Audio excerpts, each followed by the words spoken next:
Hello, I'm Richard Wilde. This is The Hitchhiker's Guide to the Galaxy by Douglas Adams, and I'm afraid it's another two relatively short chapters today, but we're ploughing through this at a fairly decent speed, so let's get to it. Chapter 10. The infinite improbability drive is a wonderful new method of crossing vast interstellar distances in a mere nothingth of a second without all that tedious mucking about in hyperspace. It was discovered by a lucky chance and then developed into a governable form of propulsion by the Galactic Government's research team on Damagran. This, briefly, is the story of its discovery. The principle of generating small amounts of finite improbability by simply hooking the logic circuits of a Bambleweenie 57 submeson brain to an atomic vector plotter suspended in a strong Brownian motion producer, say a nice hot cup of tea, were of course well understood. And such generators were often used to break the ice at parties by making all the molecules in the hostess's undergarments leap simultaneously 1 foot to the left, in accordance with the theory of indeterminacy. Many respectable physicists said they weren't going to stand for this, partly because it was a debasement of science, but mostly because they didn't get invited to those sort of parties. Another thing they couldn't stand was the perpetual failure they encountered in trying to construct a machine which could generate the infinite probability field needed to flip a spaceship across the mind-paralysing distances between the furthest stars, and in the end they grumpily announced that such a machine was virtually impossible. Then, one day, a student who'd been left to sweep up the lab after a particularly unsuccessful party found himself reasoning this way. If, he thought to himself, such a machine is a virtual impossibility, then it must logically be a finite improbability. So all I have to do in order to make one work is to work out exactly how improbable it is, feed that figure into the finite improbability generator, give it a fresh cup of really hot tea, and turn it on. He did this, and was rather startled to discover that he had managed to create the long-sought-after golden infinite improbability generator out of thin air. It startled him even more when, just after he was awarded the Galactic Institute's prize for extreme cleverness, he got lynched by a rampaging mob of respectable physicists who had finally realised that the one thing they really couldn't stand was a smart-ass. Chapter 11. The improbability-proof control cabin of the Heart of Gold looked like a perfectly conventional spaceship, except that it was perfectly clean because it was so new. Some of the control seats hadn't had the plastic wrapping taken off yet.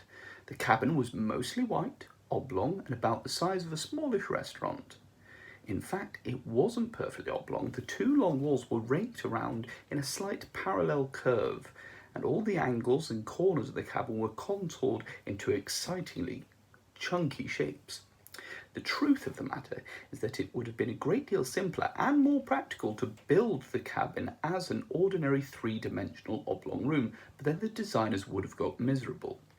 As it was, the cabin looked excitingly purposeful, with large video screens ranged over the control and guidance system panels on the concave wall and long banks of computers set into the convex wall. In one corner, a robot sat humped, its gleaming brushed steel head hanging loosely between its gleaming brushed steel knees. It too was fairly new. But though it was beautifully constructed and polished, it looked somehow as if the various parts of its more or less humanoid body didn't quite fit properly. In fact, they fitted perfectly well, but something in its bearing suggested that they might have fitted better. Zaphod Beeblebrox paced nervously up and down the cabin, brushing his hands over pieces of gleaming equipment, giggling with excitement. Trillian sat hunched over a clump of instruments, reading off figures. Her voice was carried round the tannoy system of the whole ship. 5 to 1 against and falling, she said. 4 to 1 against and falling. 3 to 1. 2. 1. Probability factor of 1 to 1. We have normality. I repeat, we have normality. She turned her microphone off, then turned it back on with a slight smile and continued, "Anything you still can't cope with is therefore your own problem. Please relax, you'll be sent for soon." Zaphod burst out in annoyance. "Who are they, Trillian?" Trillian span her seat round to face him and shrugged. "Just a couple of guys we seem to have picked up in open space," she said. "Section ZZ9 Alpha, plural Z Alpha." "Yeah, well, that's a very sweet thought, Trillian," complained Zaphod. "But do you really think it's wise under these circumstances? I mean, here we are on the run and everything. We must have the police of half the galaxy after us by now. We stopped to pick up hitchhikers? Okay, so like 10 out of 10 for style, but minus several million for good thinking, yeah?" He tapped irritably at the control panel. Trillian quietly moved his hand before he tapped anything important. Whatever Zaphod's qualities of mind might include, dash, bravado, conceit, he was mechanically inept and could easily blow the ship up with an extravagant gesture. Trillian had come to suspect that the main reason why he had had such a wild and successful life was that he never really understood the significance of anything he did. "Zaphod," she said patiently. "They were floating, unprotected, in open space. You wouldn't want them to have died, would you?" "Well, no. Not as such, but..." Not as such. But..." Trillian cocked her head to one side. "Well, maybe someone else might have picked them up later." "A second later and they would have been dead." "Yeah, so if you'd taken the trouble to think about the problem a little longer, it would have gone away. You'd have been happy to let them die." "Well, not happy as such, but, Anyway," said Trillian, turning back to the controls, "I didn't pick them up." "What do you mean? Who picked them up, then?" "The ship did." "Huh?" "The ship did, all by itself." "Huh?" "Whilst we were in the improbability drive." "But that's incredible." "No, Zaphod, just very, very improbable." Yeah." "Look, Zaphod," she said, patting his arm. "Don't worry about the aliens. They're just a couple of guys, I expect. I'll send the robot down to get them and bring them up here. Hey, Marvin." In the corner, the robot's head swung up sharply, but then wobbled about imperceptibly. It pulled itself up to its feet, as if it was about 5 pounds heavier than it actually was, and made what an outside observer would have thought was a heroic effort to cross the room. It stopped in front of Trillian and seemed to stare through her left shoulder. "I think you ought to know I'm feeling very depressed," it said. Its voice was low and helpless. "Oh, God," muttered Zaphod and slumped into a seat. "Well," said Trillian in a bright, compassionate tone, "here's something to occupy you and keep your mind off things." "It won't work," droned Marvin. "I have an exceptionally large mind." "Marvin," warned Trillian. "All right," said Marvin. "What do you want me to do?" "Go down to number 2 entry bay and bring the two aliens up here under surveillance." With a microsecond pause and a finely calculated micromodulation of pitch and timbre, nothing you could actually take offence at, Marvin managed to convey his utter contempt and horror of all things human. "Just that?" he said. "Yes," said Trillian firmly. "I won't enjoy it," said Marvin. Zaphod leapt out of his seat. "She's not asking you to enjoy it," he shouted. "Just do it, will you?" "All right," said Marvin, like the tolling of a great cracked bell. "I'll do it." "Good," snapped Zaphod. "Great, thank you." Marvin turned and lifted his flat-topped triangular red eyes up towards him. "I'm not getting you down at all, am I?" he said, pathetically. No, Marvin," Little Trillion, that's just fine, really. I wouldn't like to think I was getting you down. No, don't worry about that, the Lilt continued. You just act as comes naturally, and everything will be fine. You're sure you don't mind? Probed Marvin. No, Marvin, lilted Trillion. That's fine. Just a part of life. Marvin flashed him an electronic look. Life, said Marvin. Don't talk to me about life. He turned hopelessly on his heel and lugged himself out the cabin. With a satisfied hum and a click, the door closed behind him. I don't think I can stand that robot much longer, Zaphod, growled Trillion. The Encyclopedia Galactica defines a robot as a mechanical apparatus designed to do the work of a man. The marketing division of the Sirius Cybernetics Corporation defines a robot as your plastic pal who's fun to be with. The Hitchhiker's Guide to the Galaxy defines the marketing division of the Sirius Cybernetics Corporation as a bunch of mindless jerks who'll be the first against the wall when the revolution comes, with a footnote to the effect that the editors would welcome applications from anyone interested in taking over the post of robotics correspondent. Curiously enough, an edition of the Encyclopedia Galactica that had the good fortune to fall through a time warp from 1,000 years in the future defined the marketing division of the Sirius Cybernetics Corporation as a mindless bunch of jerks who were the first against the wall when the revolution came.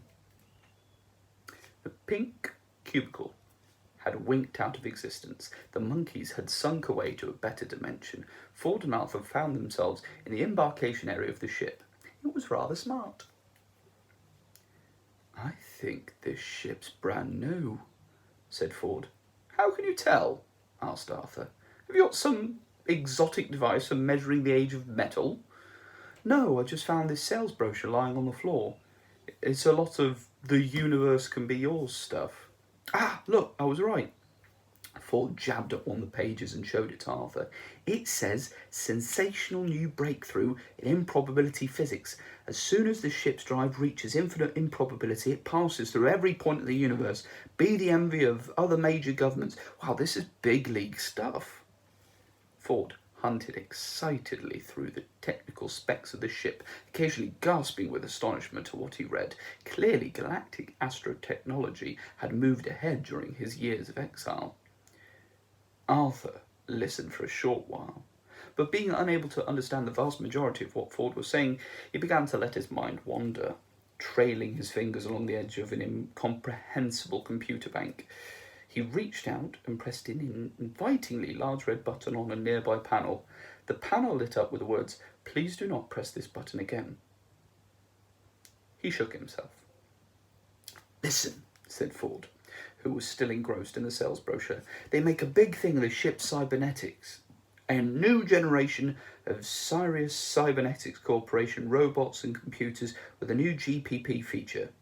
"GPP feature?" said Arthur. "What's that?"